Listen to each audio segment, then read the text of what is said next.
Can you believe the long and unique history of the SeaWorld theme parks? SeaWorld has been one of the most controversial and talked about theme parks in the world.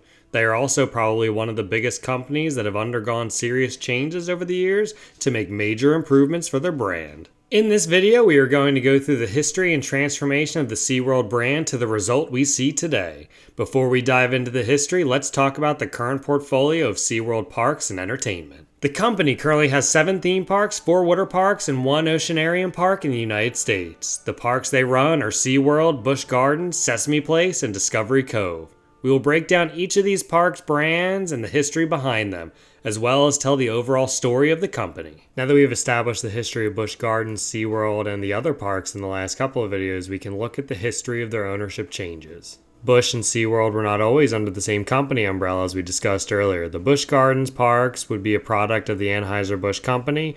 Originally, it was just a supporter product for the breweries.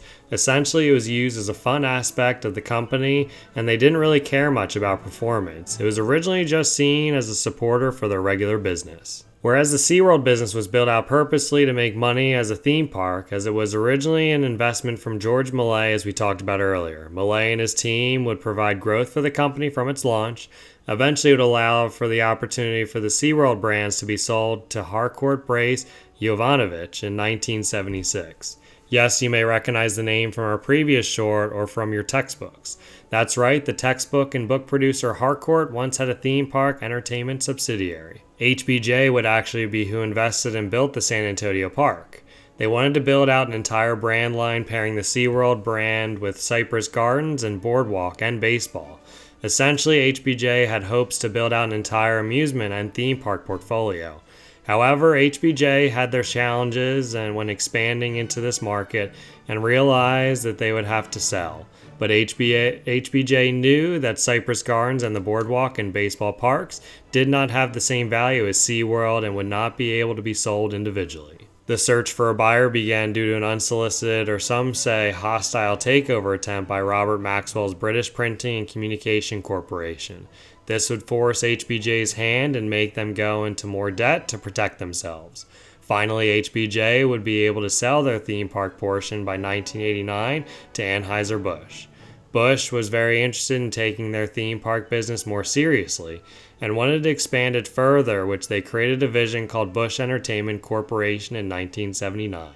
Prior to the acquisition from HBJ, Busch had been operating 3 successful theme parks and 1 successful water park throughout the 80s. The acquisition of the theme park brands came only a few years after Busch unsuccessfully tried to open a Sesame Place in Irving, Texas, which did make them have concerns about the smaller parks in the portfolio they were acquiring. When the acquisition deal went through in September 1989, Busch began to evaluate their new portfolio. The Busch Entertainment Corporation began to invest in the SeaWorld parks that they purchased, as well as they saw an opportunity to expand their Busch parks with the acquisition of Water Country USA. However, those smaller parks Busch would look to try to flip. First, they were able to flip Cypress Gardens in 1995, as Busch believed it did not really fit into their portfolio of theme parks and would take heavy investment for it to get there. It was also located in Winter Haven, which was essentially south but between SeaWorld and Busch Gardens Tampa. They would sell the park to the parks management on April 1st, 1995. As for Boardwalk and baseball, that was even closer to their SeaWorld Orlando park in Davenport. This was originally the location of Circus World, which transformed into Boardwalk and baseball under HBJ. Essentially, the concept was a small amusement park paired with a minor league baseball stadium.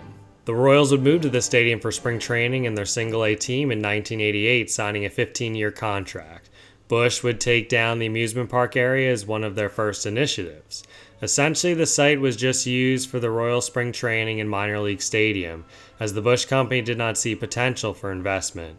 By the time the contract was up with the Royals in 2001, Busch would sell the asset to Victor Posner, who would build Posner Park, which is a large retail location in Davenport. This still stands to this day and is a popular shopping destination off Highway 27. One thing that is interesting to think about with the park being owned by Busch is that this could have been a supportive aspect for their beer and brewing. However, it just was not the case. In the early 1990s, Busch began to look to expand internationally. They originally planned in partnership with Gran Tibidabo to build TB Gardens in Spain. However, after the Tussauds Group stepped in, Busch would have less of an investment, dropping down to about 20%, which would lead to the Port Aventura Park. The park would change hands several times over the years. It is interesting to note there is an area called Sesamo Aventura, which is a Sesame Place kid zone in the park, but not operated or owned by Busch. They would again try to expand internationally with a Busch Gardens licensing agreement with Nakheel Properties, aka a part of the Dubai government. This was supposed to be a 4-park build-out of SeaWorld and Aquatica coming in the first phase in 2008, and with Busch Gardens and Discovery Cove coming in 2012. However, the financial crisis of 2008 would not allow for this to happen, but it would open doors for concepts of further discussion of international expansion in the future. In 2008, Anheuser-Busch was acquired by the Brazilian-Belgian company InBev. The expectation was that InBev would quickly look to sell off the theme park business. InBev essentially ended all Busch-related benefits for the park employees, like free cases of beer, and ended free sampling for guests at the parks. It was believed at one point NBC Universal was interested in acquiring the parks to further expand their portfolio and to add an extension to their Orlando parks. Many experts saw this as the most likely event as the theme park arm of NBC Universal was looking to expand. However, they would never submit an official bid, but the creation of Volcano Bay and building of Epic Universe proves that they were looking.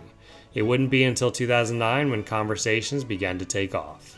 The Blackstone Group, who already were partners with Universal Orlando and part of Merlin Entertainments, were interested in adding another theme park to their portfolio. InBev announced on October 7, 2009 to sell Busch Entertainment Corporation to Blackstone for $2.7 billion. In the deal, the Busch Entertainment Corporation would be run as a separate entity with it retaining leadership. On top of that, 2 Busch parks kept their names and whatever long-term promotions that were used, like Here's to Heroes Military Appreciation Program. The acquisition actually went very smoothly with no loss of park-related jobs or impact to the Orlando headquarters. The biggest change would occur with removal of the Clydesdales and removing all Eagles logos. The other big change came through Blackstone trying to expand into new areas, including TV and animation. The next change in ownership came with the announcement that the company would be going public. On April 19, 2013, they would go public under the ticker SEAS. The company would also change their name to SeaWorld Entertainment, with Blackstone maintaining control. The Blackstone Group announced in 2017 that they would sell its 21% stake to the Chinese group Zhonggang Group. However, they would default on their loans, meaning it would go to the banks, which SeaWorld would then purchase back 5.6 million shares. Another 13.2 million would be sold to Hillpath Capital, with the rest of the ownership being publicly traded.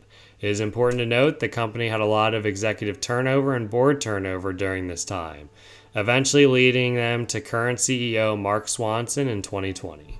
Over the years, both SeaWorld and Busch Gardens have grown and developed to become what they are today. Currently, as of May 2023, the stock price is around $55, with the company promising more developments and investments.